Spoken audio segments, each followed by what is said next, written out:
Uh-oh.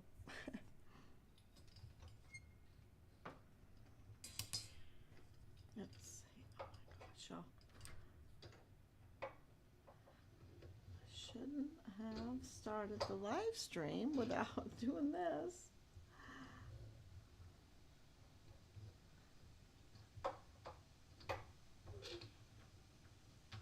Oh, just hang in there.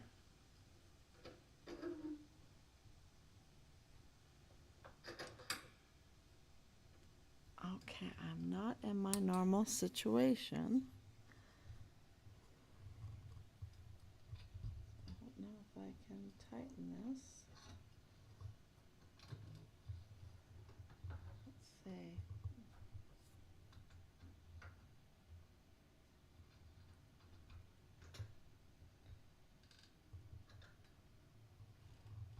Okay, let me just do it like this. Okay, everybody. So, as you can see, I am winging it. Let's see if you can hear me. Let's see if I'm on. Okay, the things that we do.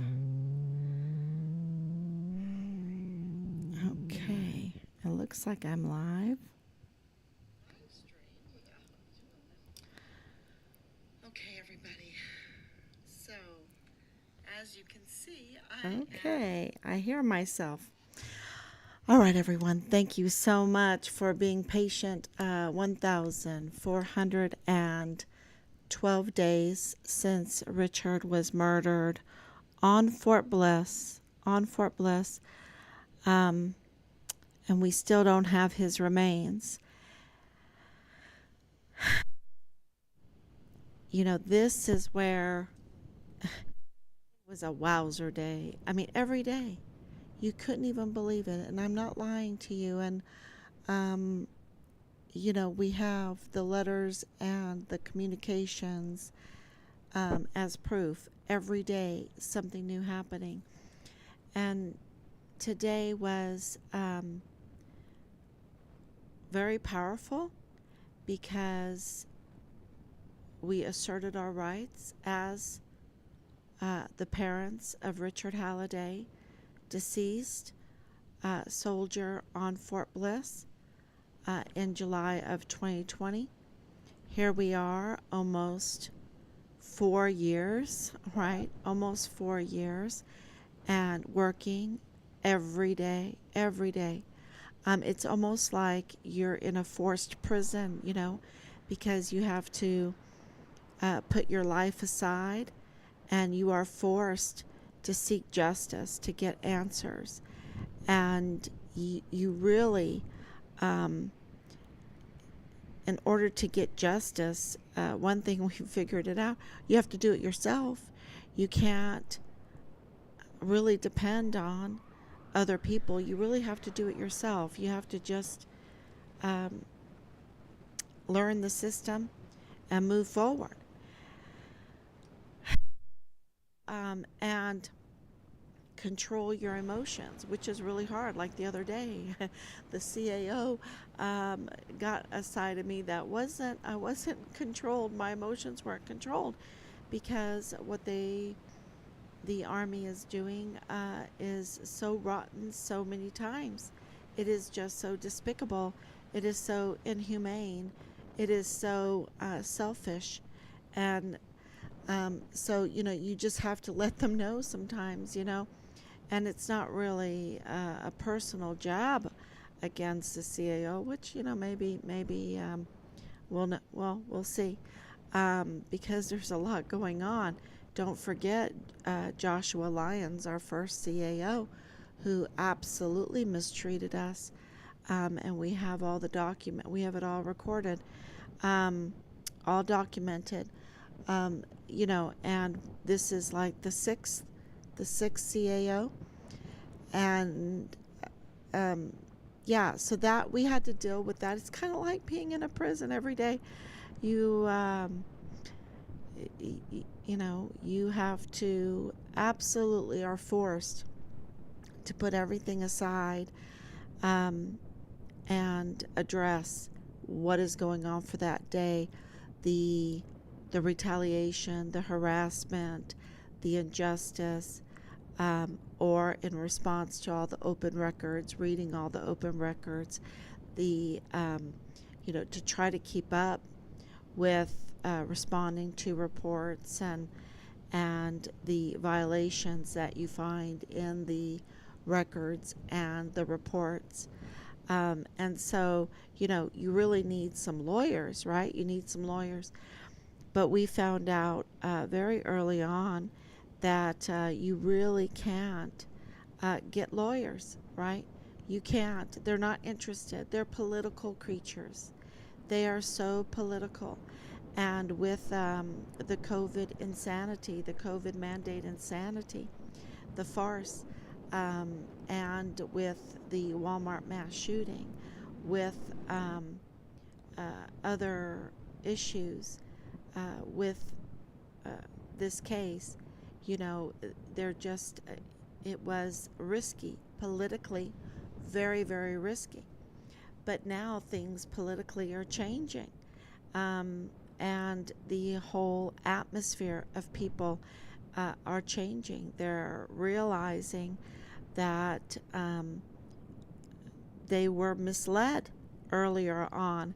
And so the politics, the acts of the people, the thoughts of the people are changing. And so with that, and also I really, we've had a lot of people say, why are you talking about the politics? The politics are everything. In order to get lawyers to help you, to feel free, the politicians to help you, they have to think that it is to their advantage, not a risk. And, for the longest time, because there were so many unknowns in this case, then it was a risk. It was a total risk for them. And you saw that with Ted Cruz, for instance. He really was the one that attempted to help us. He wrote a letter that was just really outstanding. And yet, Christine Wormuth, she just dismissed him.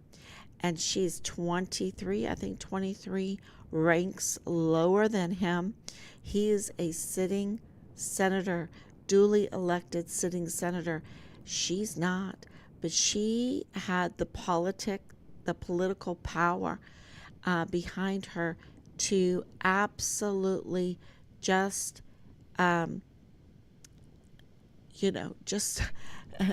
just to wave him off, to be polite. And so he really couldn't.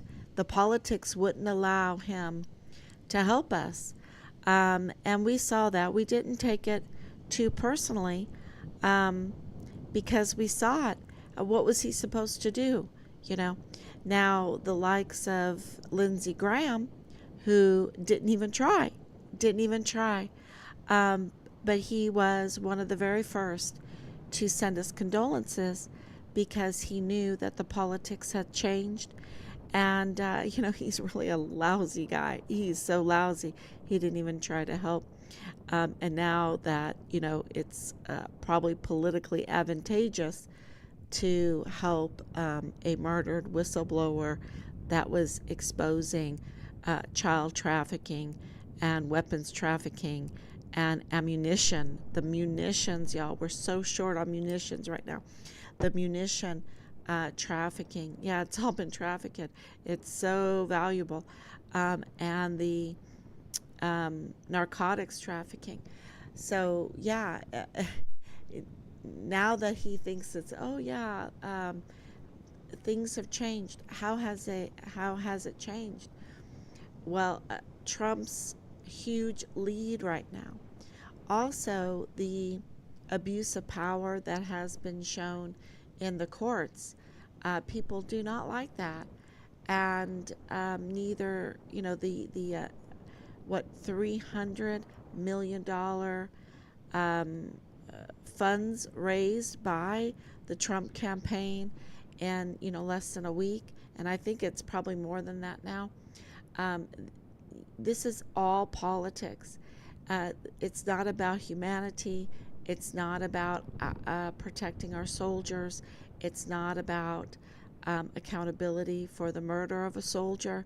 Everything that you are led to believe that they should stand up and they take their oath to stand up for, but that's not how it is. You're pretty much, if you get in a situation like we have been in, you're pretty much on your own, and you're going to face a lot of retaliation, a lot of real wicked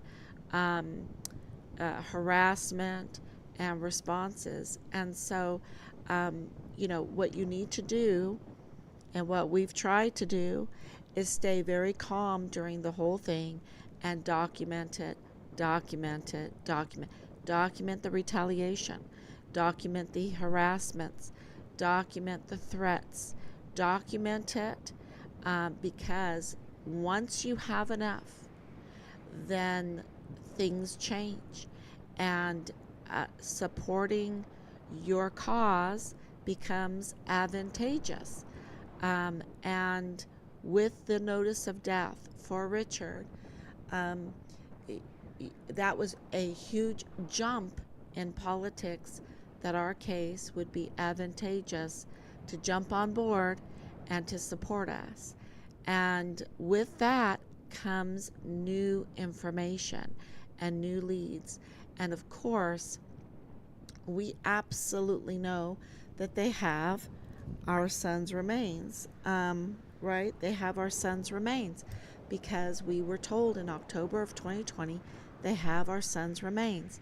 We were told in December they have our son's remains. We were told after that we have many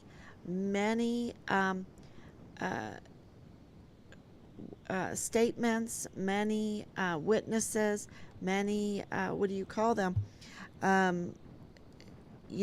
Documented that absolutely evidence that the Army has Richard's remains. And, they're trying to keep it on Fort Bliss, because that would be then a federal laws. But Richard's remains, he was murdered on Fort Bliss, but his remains were taken off of Fort Bliss. And as soon as his remains were taken off of Fort Bliss, everything changed for the murderers, because it's the state of Texas, and the state of Texas doesn't like capital murder cases. They have the death penalty for capital murder cases, for the capital murderers. And so, they're trying to control it, and also to have another dismemberment right after, in the same month that they announced that Vanessa Guillen had been found dismembered, charred, to have another charred, because we're hearing that Richard's remains, partial remains, were charred, that they had to use his dental records for identification, and that they just have partial remains. So it's kind of like Enrique Roman Martinez's case, where his family only received partial remains. We want our son's body. We want his remains. We are the sole ownership of his remains, of his name, from what I understand, being responsible for his estate, for his name, for his remains, for his image. That's what we're responsible for. We've been responsible for that until he joined the military, right? We now are responsible again for that, and to preserve his dignity, to preserve his character.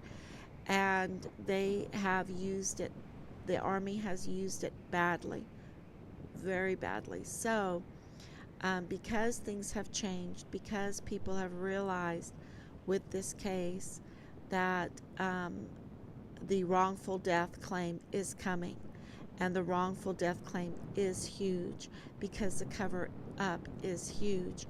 And because we have done 4 years of collecting evidence, hard evidence, uh, circumstantial evidence, irregularities. We have collected all of that. We have put it all together, and we have done the work of being a David to a Goliath. We absolutely have put out letters and letters and letters, and I think that the letters to the deans of the law schools was very important in all of this. I'm holding this mic here, so if the letters to the deans of the university, the law schools of the universities in the United States, I think that was very, very important, because now we have a reversal with Paxton in some of the open records requests that we have made, and we have received a slew of records that are very, very important in this case. And so that means that the tide has changed, and that our case has been is now advantageous to belong to instead of risky. So you're going to see more people coming in, and now we are starting to get legal support. We sent out one of the very first major legal documents today, and and we're getting ready to file for the wrongful death claim, which rightfully so. We'd be foolish not to. Everything that we've been through, this was absolutely what the law is meant for. It's meant to help people in our case, and the lawyers know it. And the law was made for a case such as ours, and because this was such a wrongful death, right? This was such a wrongful death, and hopefully,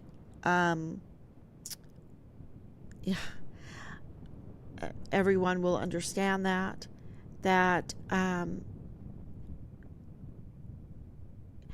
How can I express myself with that? It's so heartbreaking, and it's so hard to have to report this myself for Team Find Richard Halliday, to say, look, Richard's death was so gruesome, and it was so wrong, and so the law was written for us, for a situation like this.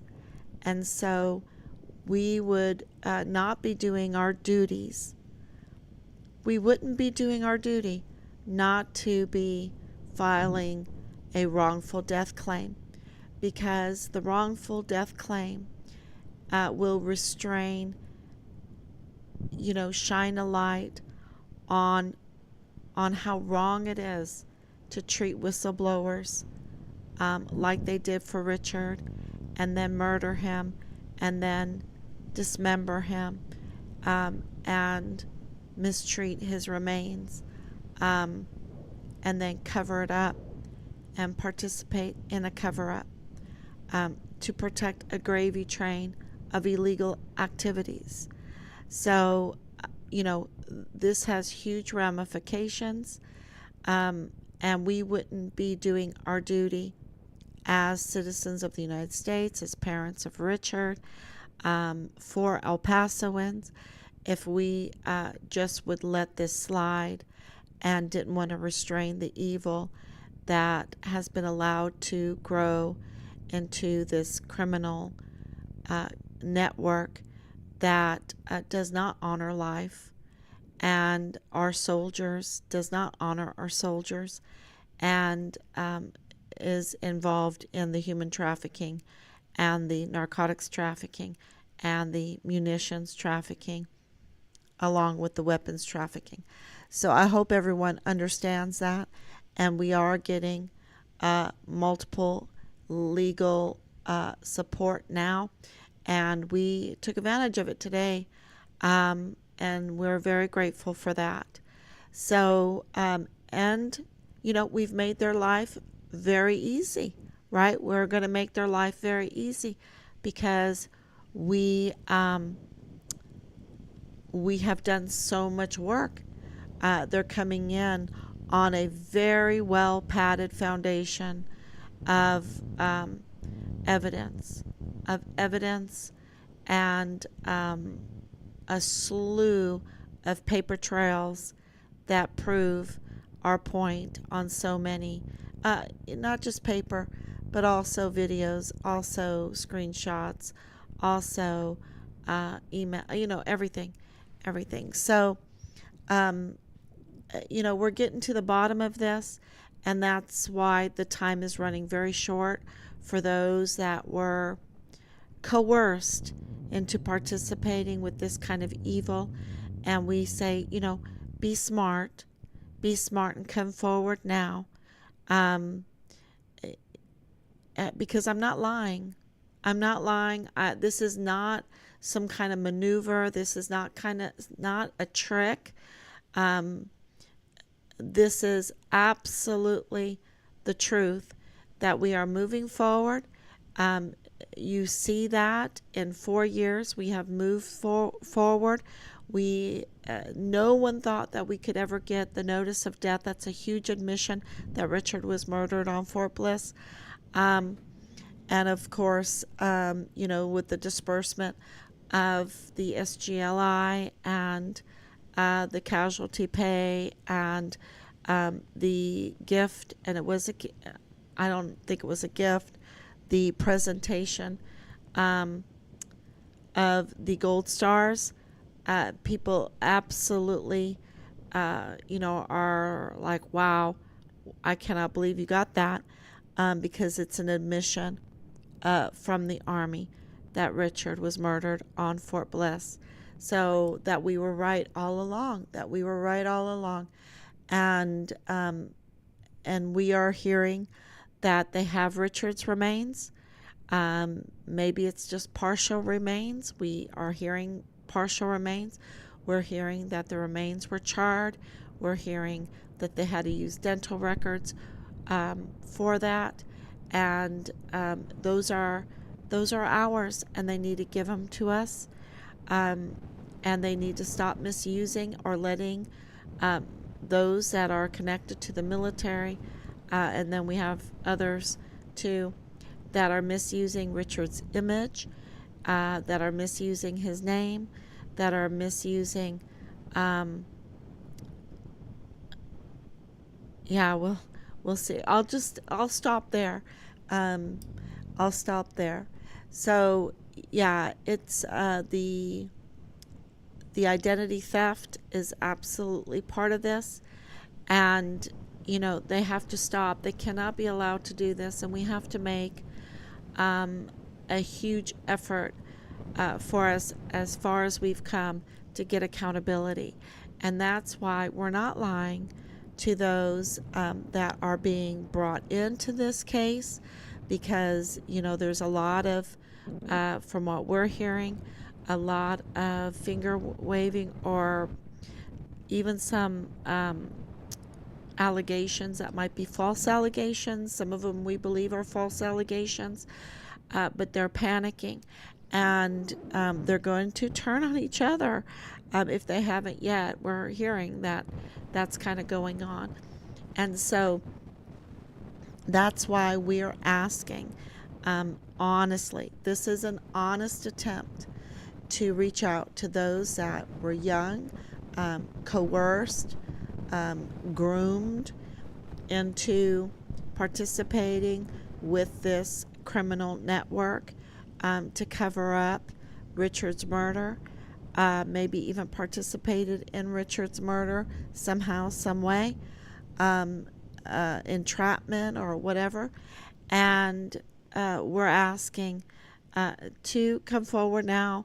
Some people we have heard have made plea deals already. But the bad point about the plea deals that the federal government made or the Army made with you, maybe immunity, it doesn't count for the state of Texas, and the remains were taken off of Fort Bliss, and they're going to uh, they're going to really try to hold that narrative back. You see, they've changed their line, and their line is, he was murdered on Fort Bliss, and that's true. But once his remains were taken off, everything changed, and we have evidence that his remains were taken off of Fort Bliss. And so that would be the death penalty. That's why we are absolutely telling the people that were participating or knew information and just stayed silent because the politics wasn't right, the risk was too high. These are murderers, and so people were fearing for their lives. We'll never forget the time that we were on Fort Bliss, and it was unacceptable that everybody was shaky. They were shaking. It was misery for them. It really was. And we would go back to our place where we were staying, and we would say, oh my gosh, they are being like tortured, spiritually tortured. And I would say Jacobitz was one of them. I would say many others were one of them. And I would say even Brigadier General David Stewart, we saw him absolutely change. And it was just horrible to see. It really was. But he participated in evil. And when you participate in evil, it's like, a spider, like in Spider-Man, what is that called? Where that black spider thingy dilly gets a hold of you and you're like, it's like you turn into some kind of creature. It's really, it's terrible to see. And so we don't want that to happen in our military. We don't want this to happen to other service members. We don't want this to happen to other families. This has been absolutely hell. Absolutely. And so to see the legal help coming in, and I hope they surround us. I hope they come in like angels, hedging around us for the law of God. That's what I hope. I hope that these legal, now that they feel free to fly, because they were also thwarted, right? They were also bound because of the risk and the fear. And so I hope that, with this start of, because we're going to need a big legal group, a legal team. We're going to need a big legal team.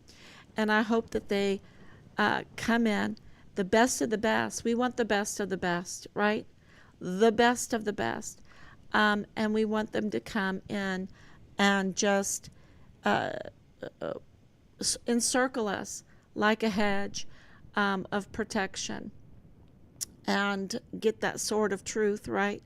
And the law, and go after this criminal syndicate, this criminal network that made our soldiers shake in fear, made the legal system be weaponized, abused their power to weaponize the system, to abuse their power to cover up Richard's gruesome murder, abuse their power to cover up holding offices illegally and not being qualified, the abuse of power to stop other agencies from doing their job and handing over remains to Mario Raskin-Ortiz, unqualified and illegal, and to take donations from people all over the world. All over the world, people were giving donations, and then the state even gave donations of taxpayers' money to funds, right? To charitable funds. And the major charitable fund that collected those monies, that was supposed to honestly disperse that money, was El Paso Community Foundation. And, they betrayed the people of El Paso. They betrayed the victims. They betrayed everybody that had donated. They betrayed the state of Texas and their monies, because they were being investigated for the fraud of the way they were dispersing the money. And, that's all going to come out. And, as a charitable foundation, to become corrupt and to misuse people's donations and goodwill and love for one another, and use that money to pay, to protect a criminal network, to hurt people, to cover up murder, to enrich those that help you enrich yourself. It's kind of like, why did, and the investigation will absolutely reveal this, but why did Veronica Escobar say nothing? Because she absolutely knew, as a judge and as a representative, that remains of soldiers, remains of El Pasoans were being handed over to an illegal, unqualified chief medical examiner that was up to no good, and that the manner and cause of death are all in question now.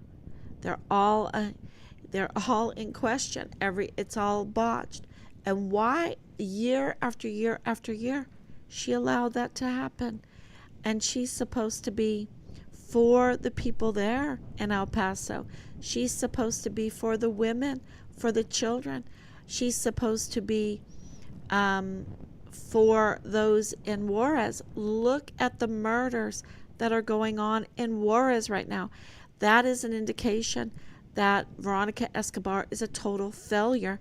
And in my opinion, she's a total criminal for what she's allowed to happen, because she was judge and oversaw that appointment, that illegal appointment. And so, there's so many cases within this case that, and they've all, I think, they all have become advantageous now. I really do. And the reason why is because of the amount of support we have gotten in the last 2 days. Just in the last 2 days, it's been incredible because of what the military was trying to do with our son during this time, to rush to end, to click a box, to create another story to put into the media that is a false story, another false narrative, to rush and do it when, it took us almost 4 years to work very hard to get the notice of death. So to get this kind of support, and I mentioned it yesterday, was just awesome. And I didn't want to reveal exactly what kind of support until today, until we got our first legal document, real legal document, in the mail. So, yeah, this is huge news, and positive news for those that want justice, and it is very bad news for the criminals. Very bad news. And Leilani Hart and Dallas Hart are the prime suspects in the murder, and Tavita Nusa, the CID agent, prime suspects in the murder of Richard. And I haven't forgotten about Jay Pollan. We haven't forgotten about him, and many others. And so, the time is just about run out, because once the team starts putting out the legal documents, I'll say that, you know, the knocks will come. The knocks will come on the door, and we need that. We need that accountability. We need the criminals held accountable for the destruction of our society, of our communities, of our military, the breaches in security, the national security threat in all of this, the politics, it hurt the politics. Politics is not supposed to be so nasty as it is right now. The only reason why it's so nasty is because they're covering up so much crime, and their own crime. And so if we restrain the crime, our politics will get much more friendly. It really will. So, yeah, thank you for your support. Thank you for your well wishes. And, it's all up to you and me, in order to make the life for these lawyers easy. They want an easy ride. I just, for the most part, not all of them, but for the most part, the lawyers want to come in and have an easy ride, okay? They don't want too much risk, and they don't want too much work, right? They just want a lot of money. They just want a lot of money. And not all of them, but most of them. So, it's really good to see that this has become advantageous to them, because at the end of the day, even though we need the best of the best, we do need them. And yeah, so we really appreciate your support, but we have to drive them to do the right thing. And that's where you come in, by sharing, by commenting, by liking, by praying for us. Pray for us and pray for us. And thank you so much. We will be back tomorrow, God willing. And yeah, share and like.